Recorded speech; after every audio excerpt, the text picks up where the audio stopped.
আসসালামু আলাইকুম, কেমন আছেন আপনারা সবাই? আমি তো আলহামদুলিল্লাহ ভালোই আছি। তার একটি নতুন ব্লগ নিয়ে চলে আসলাম শান্তা ডেইলি ব্লগ থেকে। সকালে রুটি ভাজা দিয়েই আপনাদের সাথে ব্লগটা শুরু করছি। রাতে রুটি বেলে রেখেছিলাম, সকালে উঠে শুধু ভেজে নিচ্ছি। আর এই যে এটা পরোটা বানানো হচ্ছে। শুক্রবার সকালে জিসানের জন্য পরোটা বানানো হয়, প্রতি সপ্তাহেই খাওয়া হয়। তেলের পরোটা তো এই জন্য প্রতিদিন দেই না, সপ্তাহে 2-1 দিন দেওয়া হয়, কিন্তু শুক্রবারে অবশ্যই তাকে পরোটা আর দুধ চা দিতে হয়।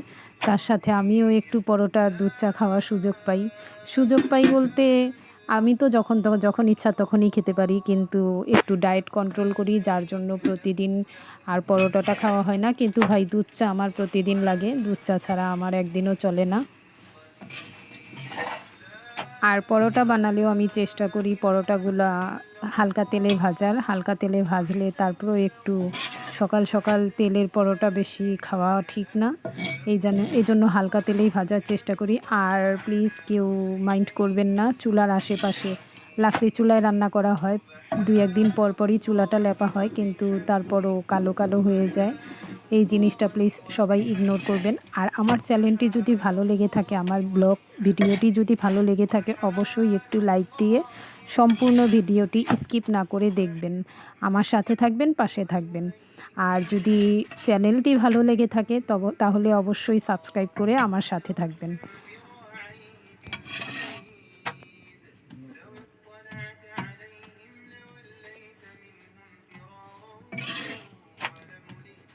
আর সকালে ঘুম থেকে উঠেই আমার প্রথম কাজ হচ্ছে কোরআন তেলাওয়াত ছেড়ে দেয়া। মোবাইলে আমি কোরআন তেলাওয়াত ছেড়ে আমার আস্তে আস্তে সব কাজগুলা করে নেই, তাহলে কাজ করতে তেমন একটা আলসামি লাগে না, খুব সুন্দরভাবে আমি কাজগুলা সেরে ফেলতে পারি। এটা আমার অভ্যাস হয়ে গেছে, কোরআন তেলাওয়াত শুনতে শুনতে আমি রান্নাবান্না যত কাজ আছে সব কাজই সেরে ফেলতে পারি, একা একা কাজগুলা সেরে ফেলতে খুব সহজ হয় আমার কাছে। আর এই তো রুটি পরোটা ভাজা হয়ে গেছে। এখন চাও বানিয়ে নিয়েছি, আর সাথে ছিল গতকালকের একটু তরকারি আর ডাল ছিল, একসাথে মিক্স করে সেটা গরম করে নিয়েছি। এখন চা আর এই তরকারি দিয়ে আমি নাস্তাটা সেরে নিব। দুধ চায়ের সাথে গরম গরম পরোটা ভিজায়া খেতে কিন্তু খুবই ভালো লাগে। এইভাবে কে কে খেতে পছন্দ করেন অবশ্যই কমেন্ট করে জানিয়ে দিবেন।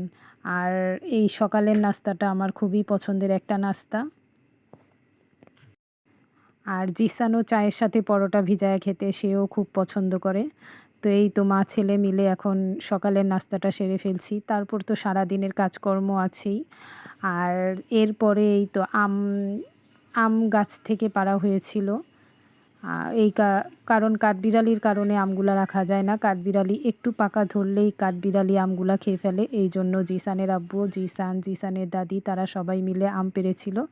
আর এই তো আম পাড়ার পরে ধোয়া কাটা সব কিছুই করে নিয়েছিলাম। আর এইটা হবে টক ঝাল মিষ্টি তেলের একটা আচার, এই জন্য এটার মধ্যে মশলা মাখিয়ে এটা একটু হালকা রোদে দিয়েছিলাম। আর এইটাকে এই তো এখন মশলা, পাঁচফোড়ন মশলা এটা ভেজে নিচ্ছি এই তেলের যে আচার হবে সেটা বানানোর জন্য। তো এই তো মশলাটা ভাজার পর যখন ঠান্ডা হওয়ার পর গেলাম ব্লেন্ডারে ব্লেন্ড করার জন্য, এখন দেখি ব্লেন্ডার অন হয় না, তো মানে ব্লেন্ডারটা নষ্ট হয়ে গেছে। এর মধ্যে রাইস কুকারও একই অবস্থা, রাইস কুকারটাও চা বানাতে বানাতে কী হইল, নষ্ট হয়ে গেছে। মানে 2টা জিনিস নষ্ট হয়ে গেছে, এগুলো আবার ঠিক করতে হবে। আর এই তো এখানে রসুন কুচি করে নিয়েছিলাম, পরে আর কি করব, শিলপাটাই মশলাগুলা বেটে নিয়েছিলাম আর কি, পিষে নিয়েছিলাম। আর এই যে এখানে তেলের মধ্যে গরম সরষার তেলের মধ্যে রসুন কুচি দিয়ে দিয়েছি, এরপরে এই যে বাটা মশলাটা দিয়ে আম দিয়ে দিয়েছিলাম, আম দিয়ে তেল দিয়ে ভালো করে এটা জাল দিয়ে এটা কমপ্লিট করে নিয়েছিলাম আচারটা আর কি। আর এই তো আচার বানানোর সাথে সাথে আমি শিং মাছগুলোও পরিষ্কার করে নিচ্ছিলাম। শিং মাছের গায়ে যে কালো ময়লা থাকে সেগুলো আমি তারের যে মাজনি থাকে সেটা দিয়ে পরিষ্কার করে নিচ্ছিলাম। আর এইখানে পাট শাক ধুয়ে নিচ্ছিলাম, পাট শাকগুলা রাতেই কুটে বেছে রেখেছিলাম, এখন শুধু ধুয়ে পানি দিয়ে ভালো করে পরিষ্কার করে ধুয়ে তারপর রান্না করব। এটা বেশি করে পেঁয়াজ রসুন কাঁচামরিচ বোম্বাই মরিচ এগুলা দিয়ে আর কি, নাগামরিচ যেটাকে বলে, নাগামরিচ দিয়ে রান্না করলে বেশি করে তেল দিয়ে খুবই টেস্টি একটা ভাজি হয়, শাক ভাজা হয় আর কি, খেতে খুবই ভালো লাগে।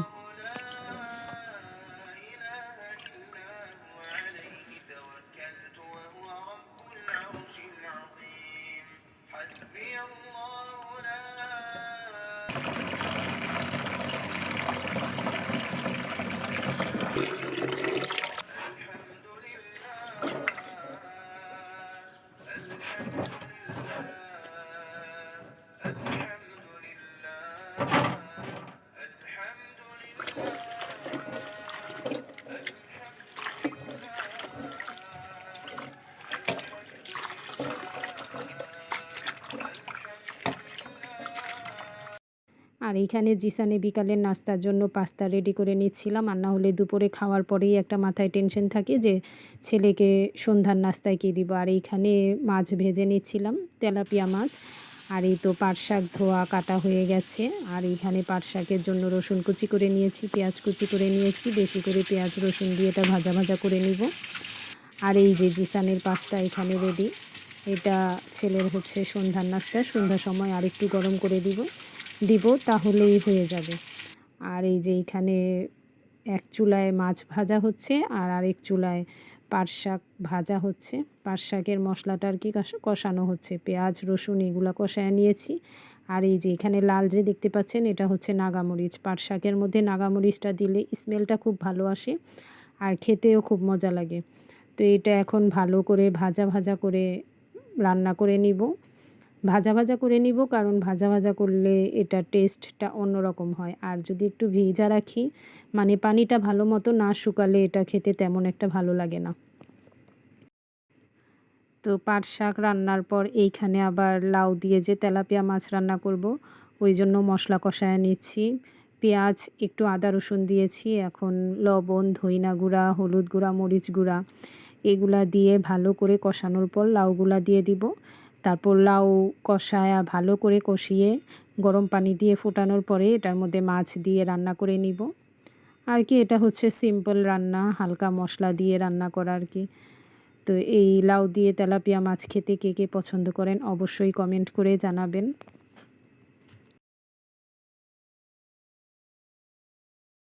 আর এই তো মশলা কষানো হয়ে গেছে, এখন লাউগুলা দিয়ে দিব। লাউগুলা ধুয়ে রেখেছিলাম। এখন লাউ দিয়ে ভালো করে কষানোর পরে এটার মধ্যে মাছ দিয়ে রান্না করে নিব। লাউয়ের সাথে মশলাটা ভালো করে মিক্স করে নিয়েছি। এখন এটা ভালো করে একটু কষানো হয়ে গেলে এই যে এই মাছগুলা দিয়ে দিব, তাহলেই মোটামুটি রান্না কমপ্লিট।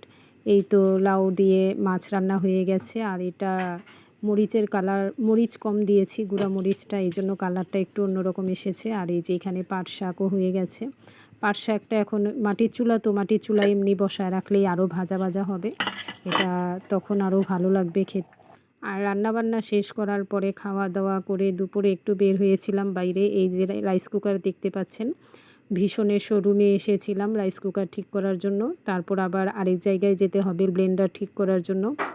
তো রাইস কুকার তাদের কাছে ঠিক করতে দিয়ে এসে তারা বলল 2 দিন পর যোগাযোগ করে জানাবে যে রাইস কুকার ঠিক হয়েছে কি না। তারা ওয়ারেন্টি কার্ডের ডেট দেখছিল যে ডেট আছে কি না। এখন ডেট থাক আর না থাক, নষ্ট হলে তো এটার একটা যে অ্যামাউন্ট থাকে ঠিক করে রিপেয়ার করার পরে, সেটা তো দিতেই হবে। তো এটার জন্য এসেছিলাম ভীষণ শোরুমে। তো এইখান থেকে আবার চলে গিয়েছিলাম ব্লেন্ডার ঠিক করতে দেওয়ার জন্য। ব্লেন্ডার ঠিক করতে দিয়ে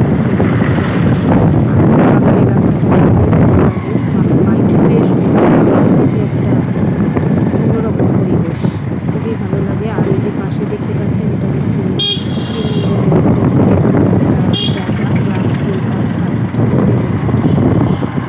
দিয়ে যাচ্ছিলাম। আর এই যে এখানে চা, মালাই চা, জিসানের আব্বু মোটরসাইকেল নিয়ে বের হলেই এখানে আসে মালাই চাটা খাওয়ার জন্য। এখানে চাটা খেতে মোটামুটি ভালোই লাগে, খারাপ না। আর রাস্তার পাশে যে গ্রাম পরিবেশটাও খুব সুন্দর লাগে, চা বাগানও দেখা যায়, রাস্তার পরিবেশটাও দেখা যায়, চাও আর এই তো চাটা শেষ করে চলে আসছি লাইফ বেকারিতে। এখান থেকে ব্রেড নিয়েছিলাম, আর যে বনরুটি পাওয়া যায়, বনরুটির ভিতরে ক্রিম দেওয়া থাকে, সেটা নিয়েছিলাম। আর আজকে ছেলের জন্য কিছুই ছিল না, সন্ধ্যার আগেই মোটামুটি সব কিছু শেষ হয়ে যায়, এই জন্য শুধু ব্রেড আর বনরুটি নিয়ে আমরা চলে আসছিলাম। আর এই তো বাইরে থেকে এসে কি আনলাম সেটা একটু আপনাদের সাথে শেয়ার করছি। এখানে একটা বাটার বন ছিল, এইখানে 2টা পরোটা ছিল, তারপর চানাচুর তারপর এটার মধ্যে ছিল হরলিক্স না, এটা হরলিক্স বিস্কিট না, এটা হচ্ছে ওভালটিন বিস্কিট, আর এটা হচ্ছে হরলিক্স বিস্কিট। পাশে একটা ব্রেড ছিল সকালে নাস্তার জন্য। তারপরে এই যে এখানে জিসানের জন্য গ্রিল এনেছিলাম, জিসান গ্রিলটা খেতে খুবই পছন্দ করে, আর এই জন্যই পরোটা আনা হয়েছে, গ্রিল দিয়ে পরোটা দিয়ে সে খাবে। আর আরও এনেছিলাম ম্যাগি মশলা আনছি, তারপর শ্যাম্পু আনছি, কন্ডিশনার আনছি, এগুলা টুকিটাকি আর কি, ছোটোখাটো একটা বাজার বলতে পারেন। দিন আর ভিডিওটা কন্টিনিউ করা হয় নাই। বাইরে একটা টমটম যাওয়ার সময় আমাদের ওয়াইফাইয়ের যে কানেকশান সেটা একদম ছিঁড়ে, টমটমের সাথে লেগে ছিঁড়ে গিয়েছিলো। এটা হচ্ছে এর পরের দিন সকালের ভিডিও। এই যে ওয়াইফাইয়ের তারটা দেখতে পাচ্ছেন, তো ওয়াইফাইয়ের তার একদম ছিঁড়ে গেছে। তো এখন ওয়াইফাইয়ের অফিসে ফোন করা হয়েছিল, লোক চলে আসছে ঠিক করার জন্য। এই যে গাছটা যে পড়েছে একদম ওয়াইফাইয়ের তারের উপরে। আর এই যে জিসান একটু ভিডিও করে নিচ্ছিল, ওয়াইফাইয়ের লোক আসছে।